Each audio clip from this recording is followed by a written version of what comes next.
बच्चों, उम्मीद करते हैं सब ठीक होंगे और पढ़ाई भी अच्छे से चल रही होगी। और हम पढ़ेंगे अगला टॉपिक क्लस्टर फीड क्षेत्र सिद्धांत। ठीक है, क्लस्टर क्षेत्र सिद्धांत ये बहुत ही इम्पोर्टेंट टॉपिक है और हर बार परीक्षा में देखने को मिलता है। तो हेडिंग डालो क्लस्टर क्षेत्र सिद्धांत। हेडिंग डालो क्लस्टर क्षेत्र सिद्धांत। क्लस्टर क्षेत्र सिद्धांत।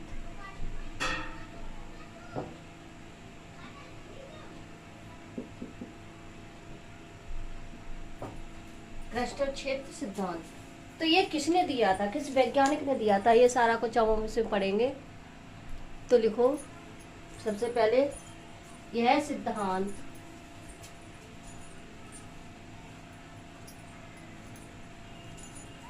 लिखो यह सिद्धांत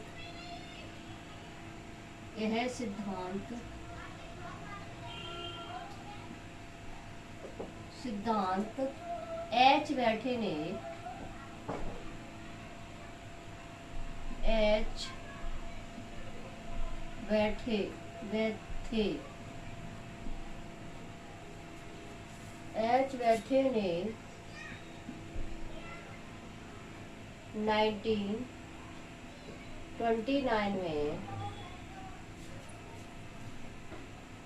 1929 में दिया था। ठीक है, दिया था यह सिद्धांत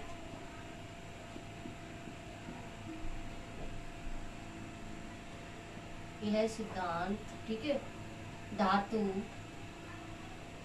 यह सिद्धांत धातु परमाणु और जगह खाली कर लीजिए और धातु परमाणु तथा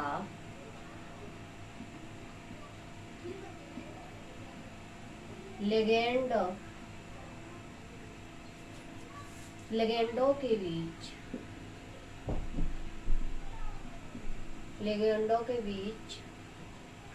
आबंधन को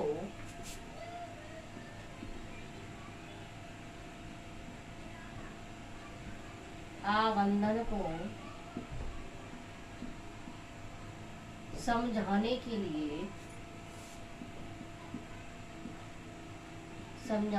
लिए दिया था। आबंधों को समझाने के लिए क्या किया था, यह सिद्धांत दिया था।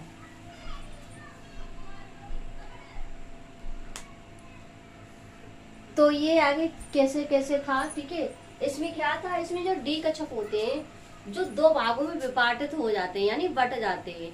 समान ऊर्जा वाले डी कक्षक होते हैं जो विभिन्न असमान ऊर्जा वाले डी कक्षकों में बट जाते हैं। तो नंबर 1 करके पहले लिखेंगे। नंबर 1, ठीक है, इसमें लिखेंगे जब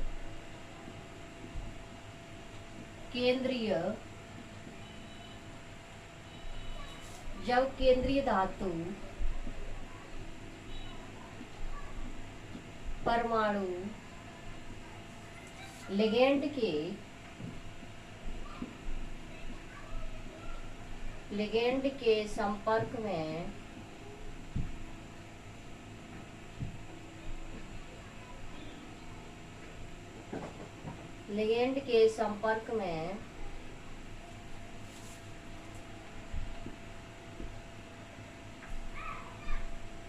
संपर्क में आता है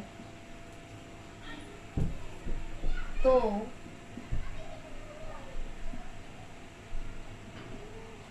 केंद्रीय धातु परमाणु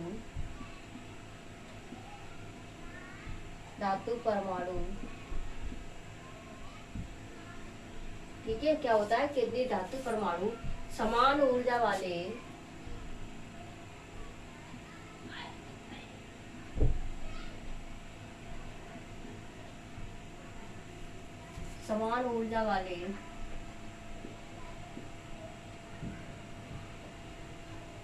डी कक्षकों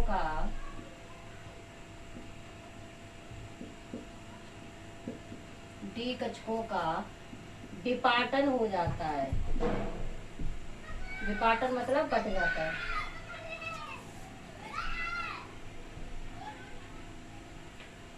क्या हो जाता है? विपाटन हो जाता है।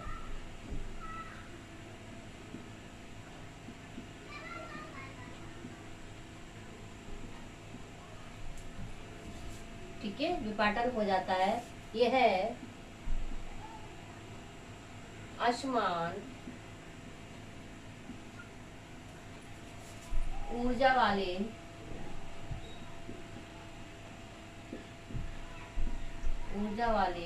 असमान ऊर्जा वाले दो प्रकार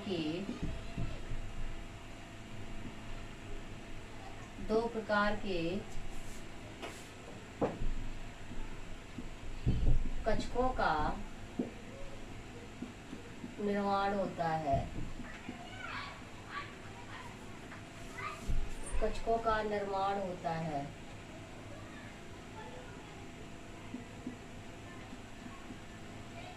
ठीक है, तो क्या है, जब उसके केंद्रीय धातु परमाणु किसके लिगेंड के संपर्क में आता है ना, तो क्या होता है, जो डी कक्षक पाए जाते हैं तो दो भागों में विभाजित हो जाते हैं। ठीक है, नंबर 2 अगला पॉइंट लिखोगे, संकुलों में, ठीक है, कौन से संकुल है?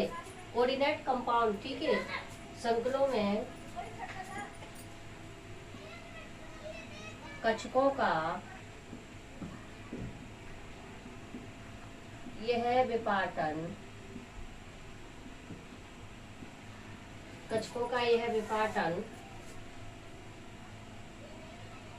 संकुलों की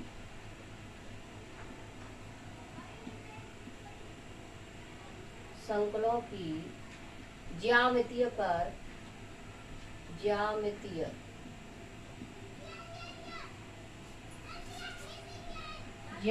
पर निर्भर करता है।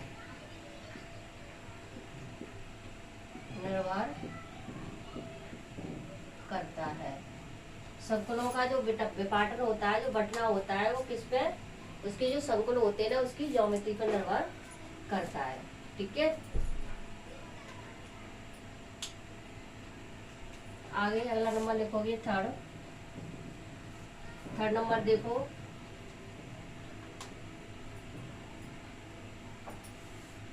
आगे लिखो डी कक्षकों का। ठीक है, आगे लिखोगे डी कक्षकों का विपाटन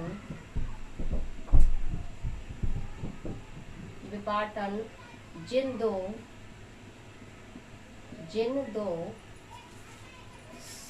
समूहों में होता है,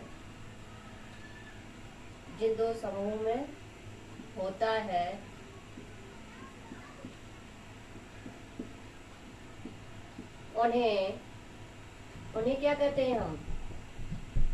जिन दो समूह में होता है उन्हें T2G यानी T2G तथा EG, T2G और EG कक्षक कहते हैं। वेरी इंपॉर्टेंट है ये। ठीक है, टॉपिक तुम्हारा कक्षक कहते हैं। आगे लिखोगे, आगे लिख दो इसी में,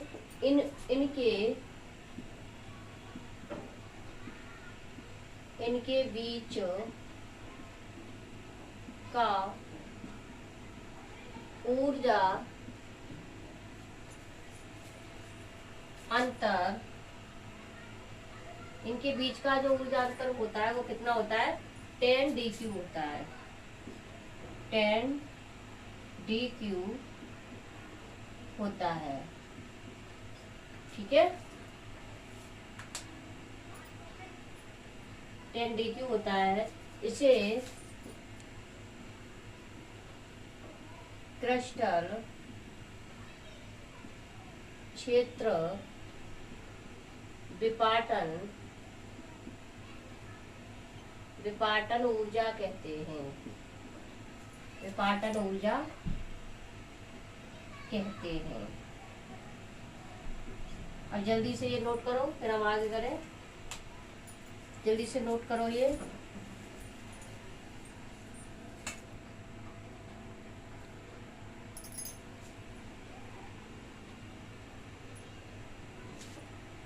रब करते तो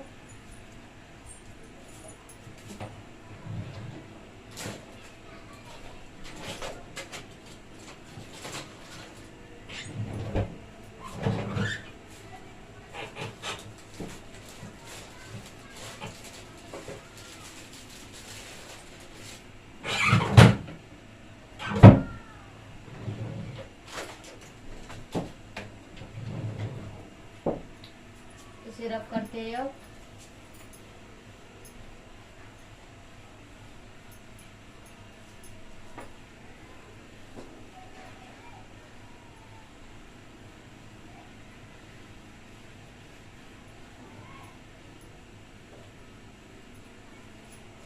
अब अगली अगली वो लिखेंगे कि डी कक्षकों का विपाटन,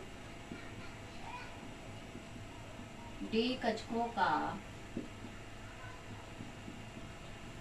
विपाटन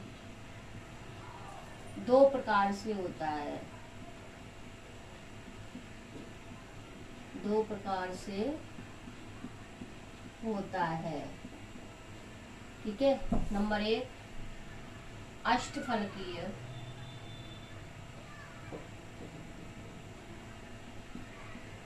अष्टफलकीय। ठीक है।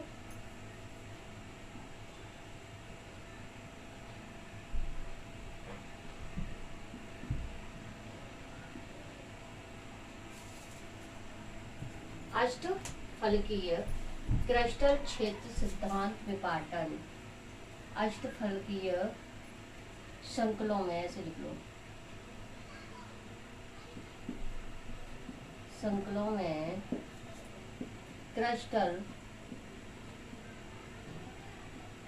क्षेत्र, क्रिस्टल क्षेत्र विपाटन। ठीक है। क्या हो जाएगा? क्रिस्टल क्षेत्र। नंबर 2 चतुष्फलकीय,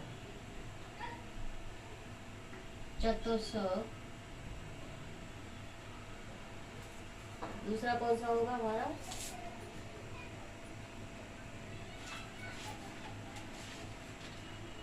दूसरा होगा हमारा चतुष्फलकीय, चतुष्फलकीय संकुलों में, संकुलों में क्रिस्टल क्षेत्र विपाटन। ठीक है। अब हम इन्हें एक एक करके पढ़ेंगे। क्या करेंगे? एक एक करके हम इनको हम पढ़ेंगे। ठीक है। पहले लिख लो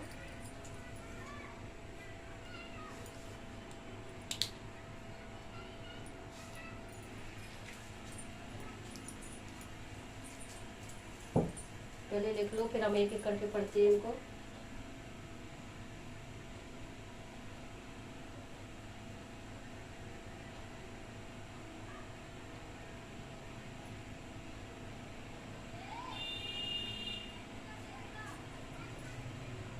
अब पहली हेड डालो।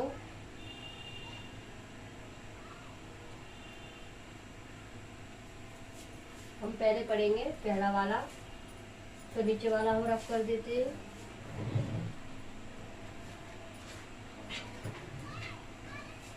ये रफ कर देते हैं हम, और पढ़ेंगे पहले ये वाला। ठीक है। तो इसमें क्या है, हम बनाएंगे, हम डी कक्षक लेते हैं। तो डी में कितने होते हैं? 5 होते हैं। बना लो।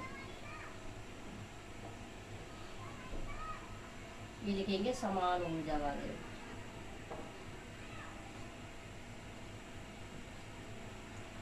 ऊर्जा वाले कक्षक, ठीक है, समान ऊर्जा वाले कक्षक।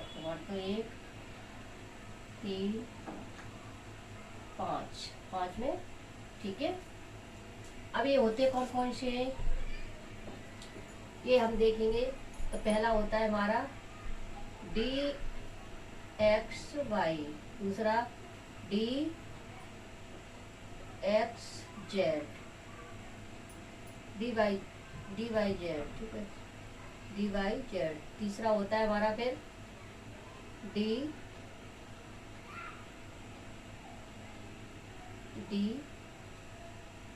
एक्स जेड, और फिर होता है हमारा d y square minus z square, और पांचवा होता है हमारा डी जेड स्क्वायर,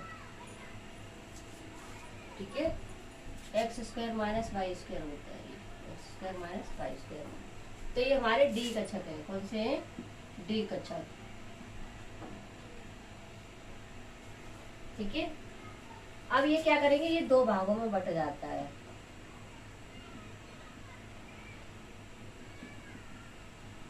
ये दो भागों में बट जाएगा। ये बनाया हमने,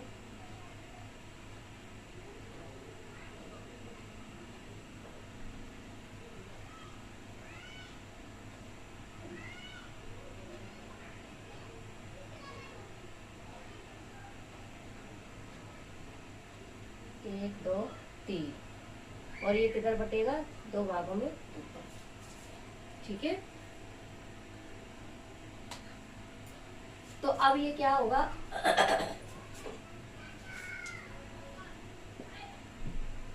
जो दो होते हैं, ठीक है, जो दो होते हैं, हमने पहले ही बताया था, जो दो होते हैं उन्हें हम ईजी लिखते हैं। क्या लिखते हैं? ईजी लिखते हैं। और जो हमारे ये तीन होते हैं इन्हें हम E2G लिखते हैं, E2G, ठीक है। ये इनकी ऊर्जा का अंतर हो जाएगा फिर, ठीक है। तो इसकी ऊर्जा कितनी होती है? ये होती है हमारी 6dq, और ये होती है हमारी 4dq। टोटल कितनी होती है हमारी? टोटल होती है हमारी 10dq, ठीक है। ये इनकी ऊर्जा का होता है। अब हम इसको कचक लिख देंगे, d x y, d y z, और फिर ये वाला हो जाएगा हमारा डी एक्स जेड, ठीक है। और ये हो जाएगा हमारा d x square minus y square, ये हो जाएगा डी जेड स्क्वायर, ठीक है। तो इस तरह से हमने ये संरचना तुम्हारी बनाई है, ठीक है। अब ये कौन से? असमान ऊर्जा वाले। ये कौन से बटे? ये बटे कौन से? असमान ऊर्जा में, असमान ऊर्जा वाले कक्षक। इनका विपाटन हो गया, ये दो भागों में बट गए। तो ये असमान ऊर्जा वाले कक्षक थे, ठीक है।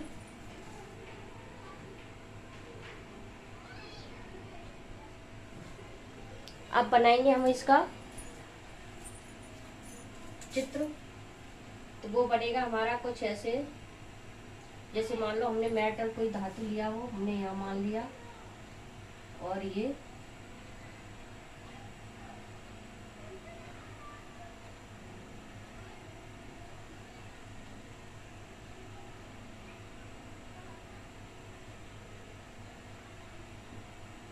कुछ इस टाइप से बनेगा ये,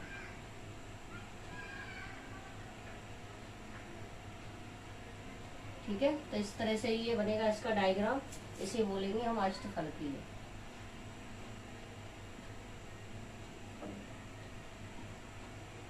अष्टफलकीय संरचना,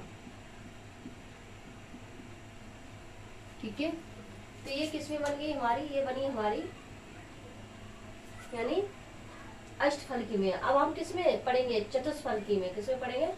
चतुष्फलकी में, ठीक है। तो अगली हेडिंग डालो आप, चतुष्फलकीय सर्कलों में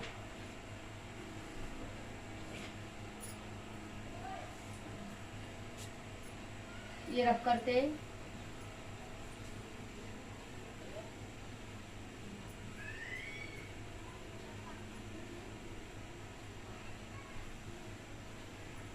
अब ये डालोगे चतुष्फलकीय नंबर 2 में चतुष्फलकीय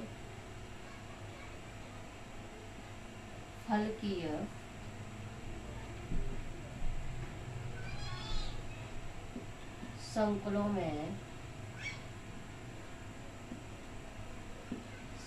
में क्रिस्टल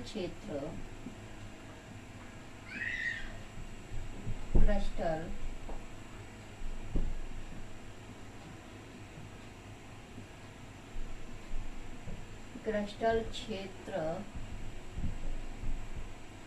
विपाटन। ठीक है, अब ये वाली हेडिंग पड़ेगी हमारी। अब क्या करेंगे हम, पहले उसमें नीचे थे, नीचे की साइड, अब ये आ जाएंगे ऊपर की साइड। तो यहाँ हम लेंगे डी कचक, बना लो डी कचक। कितने होते हैं डी में? 5 बना लो, 1 2 3 4 5। ठीक है, अभी होते समान ऊर्जा वाले, कौन से? समान ऊर्जा वाले कक्षक।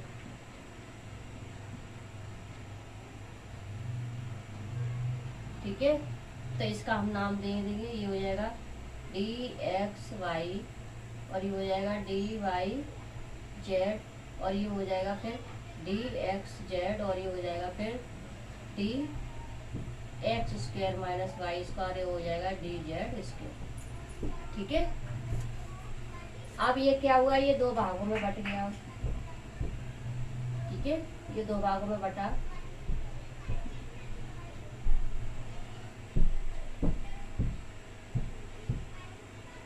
अब ऊपर की साइड क्या बनेगा? 3 कॉलम बनेंगे,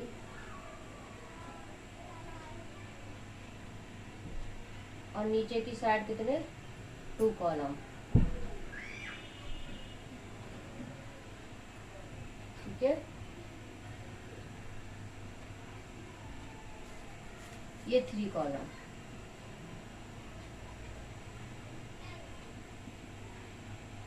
तो अब ये क्या कहलाएगा? 3 कॉलम। तब बात वही है, वही हम ऊपर वालों को लिख देंगे T2G, ये हो जाएगा EG। ठीक है, ये हो जाएगा DXY DYZ, और ये हो जाएगा DXZ। ये हो जाएगा dx² माइनस y², ये हो जाएगा dz²। ठीक है, अब क्या होगा इसमें जो ऊर्जा का वो क्रम था वो सेम उल्टा हो जाएगा। ये ऊर्जा हो जाएगी हमारी, ये कितनी हो जाएगी हमारी? उसमें कितनी थी ये? उसमें थी हमारी 4dq, और यहाँ भी हमारी क्या हो जाएगी? 4dq, और ये वाली 6dq। टोटल क्या होगी हमारी? टोटल होगी 10dq। ठीक है, टोटल क्या होगी हमारी? 10dq।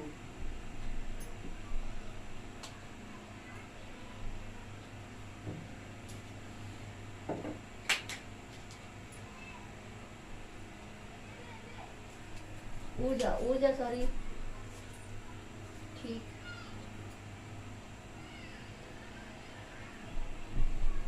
अब देखो, अब ये हमारे असमान ऊर्जा वाले कक्षक है। कौन से? असमान ऊर्जा वाले कक्षक।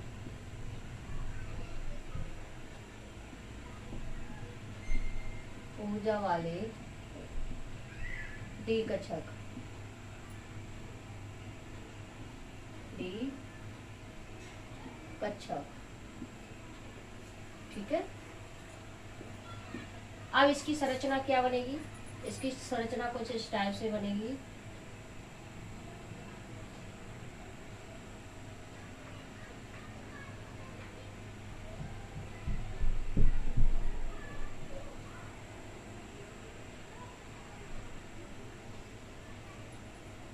इसकी संरचना कुछ इस टाइप से बनेगी। ठीक है,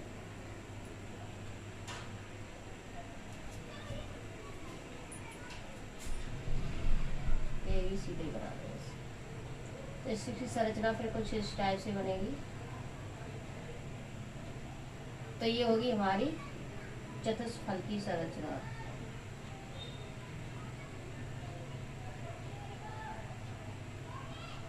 ठीक है, तो इस तरह से हमने क्रिस्टल फील्ड सिद्धांत, बहुत वेरी इंपॉर्टेंट सिद्धांत है ये, वेरी इंपॉर्टेंट फील्ड है ये।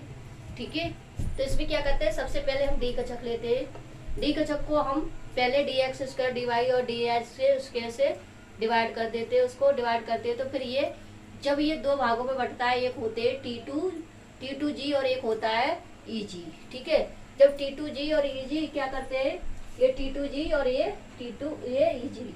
ठीक है, जिसकी एनर्जी होती है वो 4 और इसकी होती है वो 6 होती है। अब ये दोनों का जो एनर्जी लेवल होता है वो होता है हमारा 10 D3। ठीक है, तो इस तरह से ये हम दोनों संरचनाएं बना चुके हैं।